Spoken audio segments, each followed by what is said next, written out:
हमने अपने जीवन में सबसे पहली कथा की द्वारिका में, गुजरात में। और द्वारिका में कथा करने के बाद फिर कथा नहीं हुई। कब तक कथा नहीं हुई? जुलाई में पहली कथा करी, मार्च तक कोई कथा नहीं हुई। लोग बाग जानते ही नहीं थे। पिताजी महाराज बोलते हम किसी से कहेंगे नहीं कि भाई इनकी कथा कराओ, कोई खुद कहेगा तो सुन ले। तो अब मन में ये होता कि किसको सुनाए। रोज अध्ययन करते थे, गुरुजी पढ़ाते थे, तो कभी मैया को बैठा के सुनाते, कभी बहनों को बैठा के सुनाते। और घर वाले लोग जो होते हैं वो ज्यादा घास तो डालते नहीं वो तो उठ उठ के चले जाते, बोले हाँ ठीक है ऐसे बोलते। अब रोज रोज सबको कथा सुनाने बैठा हूं तो सबके किसी के कोई बोर हो गया, कोई किसी का मन भर गया, ऐसे होता। तो हमने अपने गुरुदेव से प्रार्थना की, गुरुदेव कथाएं होती नहीं है अभी और घर वाले कोई सुनते नहीं है, किसको सुनाऊं मैं? तो हमारे गुरुदेव बोले आपके पूज्य गुरुदेव पिताजी महाराज ने इतनी सुंदर गौशाला बनाई है, इतनी सारी गैया वहां हैं, वहां जाके गैयाओं को कथा सुनाए करो। और हमारा नियम सुनिए, सुबेरे 3:30-4 बजे उठ जाते थे, स्नान करते और यही भागवत जी की पोथी हमारी, इनको लेकर के हृदय से लगा के बढ़िया, जैसे बटुक ब्राह्मण होता तब 18-19 वर्ष की आयु थी, सुबह सुबह जाते गौशाला। कोहरा पड़ रहा है, सर्दियों का समय, वहां जाकर के गैयाओं के बीच में ही एक तखत लगाते, व्यासपीठ, बढ़िया सुंदर एक अंगीठी जला लेते कोयला की, थोड़ी नेकवा में से गर्मी सी आती रहती, और सवेरे सवेरे फिर वहां गैयाओं को कथा सुनाते। 1 दिन 2 दिन 3 दिन, 3 दिन के अंदर तो गैयाओं को ऐसी आदत लग गई, अब तो अगर मैं 15-20 मिनट लेट है जाऊं तो हमारे ग्वारिया बाबा फोन करते, बोले गैया रम्मा रही हैं जल्दी आओ। अम्मा अम्मा अम्मा करके चिल्लाती, बोले व्यास जी क्यों नहीं आए अभी तक? हम जाकर के बैठते, जितनी सुबह सुबह सानी होती गैयाओं की, तो सानी करके सब गैया बैठ जाती, ऐसे मुंह चलता रहता, झाग निकलते रहते, और कोई व्यास पीटते अपने सिर खुजा रही है, कोई ऐसे बैठी है, खूब प्रेम से वहीं कथा सुनाते।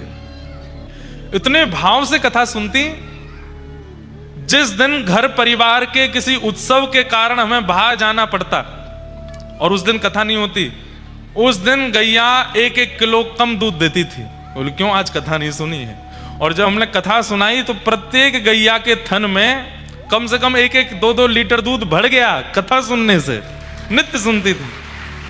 कई बछड़ा बछियाओं के जन्म हुए कथा के बीच में, महीनों तक सुनाई, तो उनके नाम हम प्रसंगानुसार रख देते थे। एक का जन्म हुआ था जब जड़ भरत जी का प्रसंग चल रहा था, तो उसका बछड़ा का नाम जड़ भरत रखा। एक प्रसंग चल रहा था प्रहलाद जी का, तो प्रहलाद रखा। गोपियों के प्रसंग चल रहे थे तो फिर गोपी एक गैया को नाम धरो। एक श्री जी के प्रसंग में प्रकट भई तो वह को नाम श्री प्रदा रखो।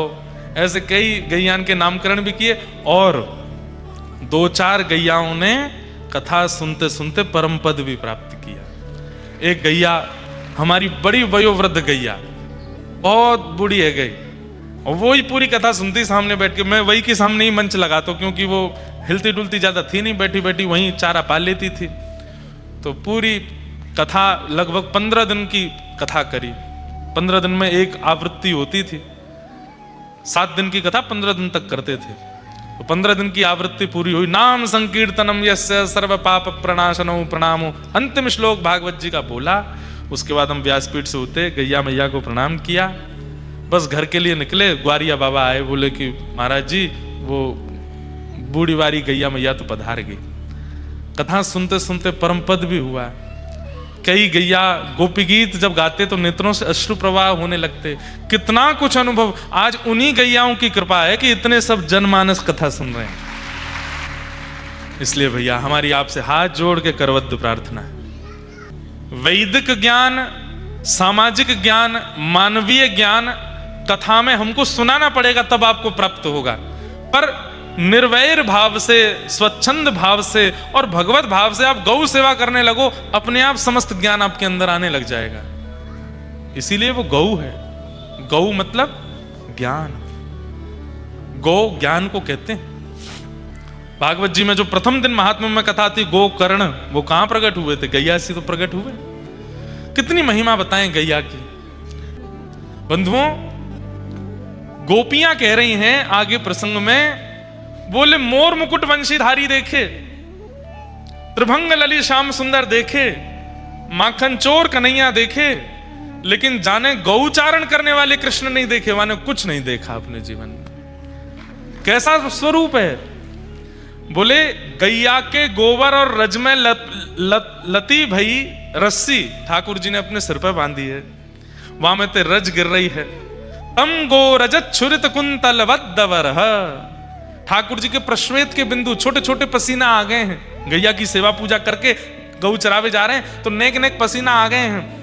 अब उन पसीना में क्या है? तो बोले 9 लाख गैया जब चल रही हैं और सब इतनी उत्साह में हम ठाकुर जी के बगल में आएंगे, हम ठाकुर जी के बगल में आएंगी, तो उन सबन की रज जो उड़ रही है वो ठाकुर जी सर्वांगीण अंग को स्पर्श करके जहां जहां प्रश्वेत हैं वहां वहां पर जैसे मानो चंदन की बिंदिया लगा लें, ऐसे ठाकुर जी के सुंदर सुंदर यहाँ पर कपोल पर पत्रावली को श्रृंगार है गयो है। बंधुओं, वृंदावन में जब तक ठाकुर जी रहे सीधे खड़े नहीं हुए, न्यों ही रहे टेढ़े। क्यों?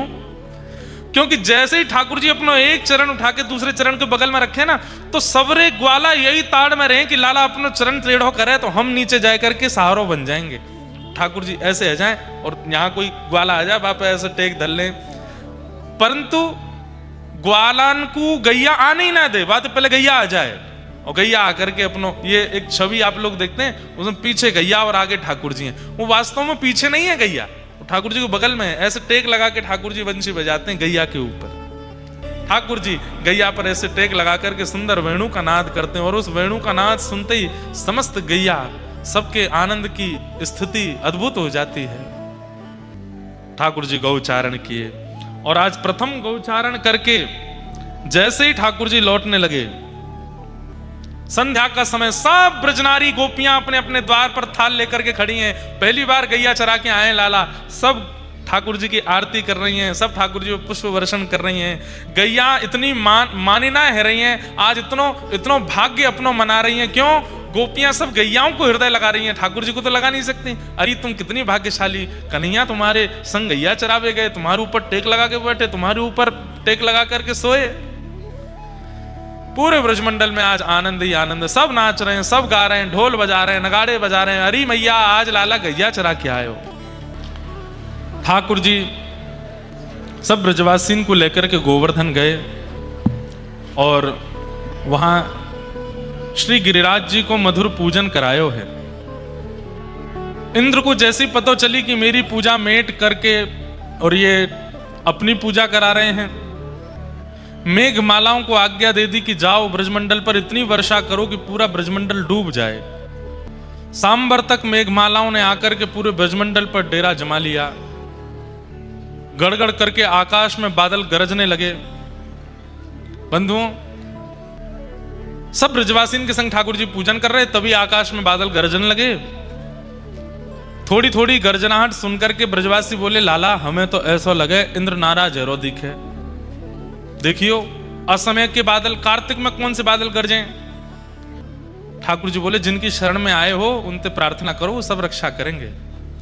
56 भोग पधराए और जैसे 56 भोग पधराए महाराज 4 भुजा वारे श्री गोवर्धन नाथ प्रकट है गए। सब ब्रजवासी ने की, लाला प्रथम पूजा तुम ही करो। ठाकुर जी स्वयं गिरिराज जी को पूजन करवे गए हैं। आप ही पूजे आप पुजावे। गिरिराज बाबा कौन है? स्वयं ठाकुर जी हैं। ठाकुर जी ने जाकर के गिरिराज पूजन कियो। गिरिराज पूजन करवे के बाद जैसे ही 56 भोग पधराने लगे, आकाश से मेघमाला बरसने लगी। थोड़ी थोड़ी बरसी, फिर उसके बाद मूसलाधार गिरने लगी। फिर तो कहते हैं हाथी के सूंड के समान आकाश से बूंद गिरने लगी। इतनी जोर की बारिश हुई कि चंद मिनटों में तो घुटने घुटने तक जल भर गया पूरे ब्रज में। अब तो सब ब्रजवासी बोले, हमने पहले ही मना करी इंद्र की पूजा बंद मत करो, और या छोरा की बात में आए करके नेक से सी लाला की बात मान करके सबन ने गिरिराज पूजा बंद कर दी नहीं, और अब देखो इंद्र नाराज है गयो। ठाकुर जी बोले, भक्ति में अविश्वास नहीं होना चाहिए। बंधुओं, परिस्थिति हमारे प्रारब्ध के कारण प्रकट होती है। जिस प्रकार बिना आत्मा के शरीर शव हो जाता है, ऐसे ही बिना भक्ति के, बिना विश्वास के भक्ति भी निर्जीव है। भक्ति में विश्वास बहुत आवश्यक है, चाहे जैसी परिस्थिति हो जाए जीवन की। ठाकुर जी के प्रति विश्वास डगमगाना नहीं चाहिए, क्योंकि हमारी परिस्थिति हमारे प्रारब्धों से प्रकट होती है। बहुत ध्यान से सुनिएगा, अगर हम चाहते हैं कि हमारे जीवन में जो परिस्थिति आई है वो किसी प्रकार के टोने टोटके करके कुछ कर करा के वो परिस्थिति खत्म हो जाए, वो यहीं नष्ट हो जाए, यहीं समाप्त हो जाए, तो वो परिस्थिति खत्म नहीं होगी, रुकेगी और कुछ समय बाद फिर आएगी। इसलिए जब परिस्थिति सन्मुख आवे, आप केवल भगवान नाम मुख से उच्चारण कीजिए और सद्भाव करके जीते रहिए। जितनी आनी होगी उसको सह लीजिए, नाम मत छोड़िए ठाकुर जी का। पर कई लोग बड़े कार्यों में लग जाते हैं, ये करवा दो, वो कर दो, ऐसा कर दो, वहां पे ये करवा दो, उससे ये हो जाएगा। परिस्थिति से भागना कहते हैं इसको। वो आपके प्रारब्ध जन्य है, वो आपके प्रारब्ध से आई है आपके पास। अरे आप इतना विचार कर लीजिए, भगवान को नित्य अपनी आंखों के सामने देखने वाले भीष्म पितामह जब बाणों की सैया पर लेटे हैं और भगवान जब उनसे मिलते हैं तो वो एक बात कहते हैं, बोले ठाकुर जी इतनी दर्द भरी मृत्यु पूरे महाभारत में किसी की नहीं हुई जितनी मेरी हो रही है, और मुझे धर्म का अधिष्ठाता कहा जाता है। सारे कौरव पांडव दंडवत करते हैं, कहां तक कहें देवता भी मुझे प्रणाम करते हैं, और मेरी ऐसी दर्द भरी मृत्यु क्यों? रोम रोम में बाण लगे हैं क्यों? मुझे अपने 100 जन्मों का स्मरण है, मैंने कोई पाप नहीं किया। सोचिए, पूर्व 100 जन्मों में भीष्म पितामह ने कोई पाप नहीं किया और ये उनको स्मृति है, फिर भी इतनी दर्द भरी मृत्यु। मेरे कौन से किस कर्म का फल मुझको मिला है? ठाकुर जी कहते हैं भीष्म पितामह, एक बात बहुत ध्यान से सुनना, क्या कब कौन से कर्म का फल व्यक्ति भोग रहा है ये वो नहीं जानता। कौन से जन्म में, किस जन्म में, किस क्रिया में उसने क्या किया और वो कब कहां जाकर के भोगता है, इसका कोई नियोजन नहीं है। तो भीष्म पितामह बोले ऐसी सृष्टि बनाई क्यों आपने जब हमको पता ही नहीं है हमारे कौन से अपराध का फल? क्यों? प्रवचनों में, कथाओं में, सत्संगों में समझाया जाता रहता है कि ऐसे कुछ क्रिया मत करो, नहीं तो कर्म फल भोगना पड़ता है। उस समय तो हम चेतते नहीं, और जब भोगने पर आते हैं तो कहते हैं इस जन्म में तो हमने कुछ किया नहीं, पता नहीं कौन से जन्म की परीक्षा ठाकुर जी ले रहे हैं। हम कौन से जन्म का कब भोगते हैं कुछ नहीं पता। भीष्म पितामह, आप 2 जन्मों के कारण इतनी दर्द भरी मृत्यु में हैं। पहला, आपको 100 जन्मों का याद है, पर मेरे पास तो आपके 1000 जन्मों की लिस्ट है। 100 जन्मों से पूर्व 101वें जन्म में आप एक राजकुमार थे, और तब आप वन में जाकर के और छोटे छोटे निर्जीवों को, छोटे छोटे जीवों को जो कुछ कह नहीं सकते, निर्दोष जीवों को पकड़ करके उनमें सुई चुबोया करते थे, और वो जब तड़पते थे तब आपको बहुत आनंद आता था, आप हंसते थे, ताली बजाते थे। उन्हीं जीवों को ये कष्ट देने के कारण आप ऐसे मृत्यु को प्राप्त हो रहे हैं। तब फिर भीष्म पितामह की थोड़ी और नोकझोंक हुई ठाकुर जी से, तो फिर इस जन्म में किए गए साधन का कोई फल नहीं? मैंने ब्रह्मचर्य का पालन किया, मैंने विवाह नहीं किया, मैं बालपन से त्रिकाल संध्या करता हूं, इतना जप करता हूं, अनुष्ठान करता हूं, उसका कोई परिणाम नहीं मिला। भाई, जप नियम अनुष्ठान से क्या होता है? पूर्व के जो हमारे दूषित कर्म हैं वो घटते हैं। तो भीष्म पितामह ने कहा मैंने इतना सब कुछ किया, उससे तो वो घट जाना चाहिए था, फिर मुझे उसको क्यों भोगना पड़ रहा है? अब भगवान कहते हैं अनुष्ठान करता है, जप करता है, नियम करता है, साधन करता है, सब प्रकार के सत्कर्म करता है, लेकिन इन सब को करने के बाद गलत क्रिया भी करता है। ऐसे के साधन किसी काम के नहीं होते। मैंने कौन सा गलत काम किया? बोले क्यों? भरी सभा में एक अबला नारी को निर्वस्त्र होते हुए देखना, निर्वस्त्र होते हुए देखना ये दोष नहीं है? गिरिराज जी उठा लिए। अद्भुत लीला है ठाकुर जी की। इधर ध्यान दो, सुनो क्या बता रहे हैं हम, क्या कह रहे हैं ठाकुर जी? भीष्म पितामह से भगवान कहते हैं, पितामह भीष्म भरी सभा में जब द्रौपदी निर्वस्त्र करी जा रही थी, आप भी बैठे थे वहां पर, मैंने तो नहीं किया ना। बोले तुमने नहीं किया, पर तुम्हारी सामर्थ्य थी, तुम उठ के एक बार कहते दुर्योधन दुशासन ये नहीं होगा, तो वो नहीं होता। क्यों मना नहीं किया आपने? आप चाहते तो उस दुष्कर्म को रोक सकते थे, लेकिन आप बैठे बैठे सभा में देखते रहे और वहां द्रौपदी निर्वस्त्र होती रही। उसी समय आपके समस्त साधन, समस्त जप, समस्त ब्रह्मचर्य का फल जो भी आपको प्राप्त होना था सब नष्ट हो गया, और आपके पूर्व के किए हुए अनीत कृत्य को आपको आज भोगना पड़ा। समझ में आ रही बात? कथा सुनते हैं लेकिन रात्रि में जाकर के पी लेते हैं, वृंदावन जाते हैं लेकिन वापस लौट करके आके सब कर लेते हैं। नवरात्रि में 9 दिना तो महाराज रहेंगे पानी पर और जो है फलाहार पे, और 10वें दिना बेचारे मुर्गाओं की शामत आती है। अभी मैं इसी साल की न्यूज मिली कि 10वें दिन दशहरा पूर्ण होते ही सबसे ज्यादा खपत नॉन वेजिटेरियन की हुई। क्यों? 9 दिना तक बेचारे व्याकुल हो गए थे, बहराए घूम रहे थे, क्या खा ले हम। जैसे दशहरा हुआ फिर सब खाते हैं। क्या फायदा फिर 9 दिन भी क्यों नहीं खाते हो? खाओ खूब, ऐसे का क्या फल मिलेगा? मतलब ये तो वही बात हो गई कि आपने शुगर की दवाई खाई और बीपी की दवाई खाई और रात में जाकर के कचौड़ी मालपुआ खा लिए, क्या फायदा? उस दवाई का कोई असर नहीं होगा क्योंकि आप परहेज तो करते नहीं। ठीक वैसे ही बंधुओं, अगर आप साधन करते हैं, अनुष्ठान करते हैं, जप करते हैं, कथा सुनते हैं, मंगलवार को मंदिर जाते हैं। कल मैं हनुमान जी के दर्शन करने गया, हमारे श्री कोटा में विराजमान, सबको पता है नाम। तो कल वहां दर्शन करने के लिए गए। क्या अद्भुत हनुमान जी! हमने तो बड़े हनुमान जी के दर्शन किए हैं, पर अद्भुत हनुमान जियों में एक हनुमान जी के कोटा में दर्शन हुए, जहां देखते ही ऐसा लगने लगे कि साक्षात हनुमान जी खड़े हैं।